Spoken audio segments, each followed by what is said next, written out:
Let's figure out how to measure a PD using a picture of a credit card.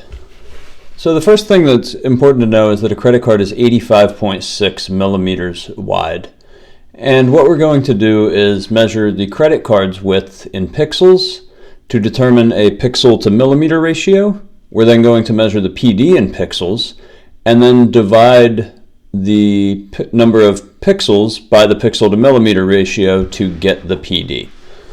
So that sounds kind of complex, but I will show you step by step of how that works. And I'll show you in Photoshop, but there are a number of free image editing softwares that you can do this in. One of them, I believe, is called Giphy. It's called GIMP, G-I-M-P. So first, what we're going to do is zoom in on the face. Now this is assuming that you already have a picture of your patient or whatever with a credit card next to their face. Ideally, you would want it somewhat parallel to the eyes. So I'm going to zoom in here and give us a better look at the image so that we can see what we're working with. So the closer in we get, the more precise we can be. Now, Photoshop has a cool thing to create guides. So if you go over to the side, you can just create a guide for each side of what you're trying to do.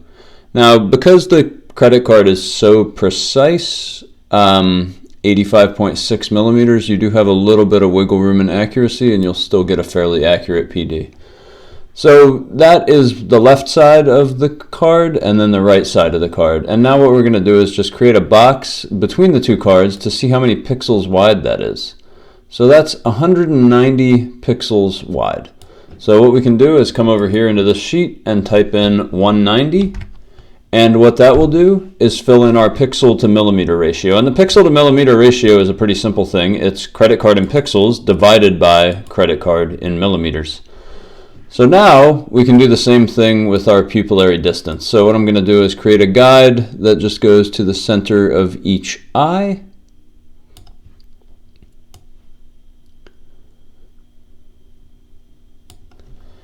And draw the box again to find out the number of pixels that are between my pupils. And that number is 140. So if we now type in 140 to PD in pixels, that will put my PD at 63.07. So we can round that to 63, and that is how you measure a PD with a credit card.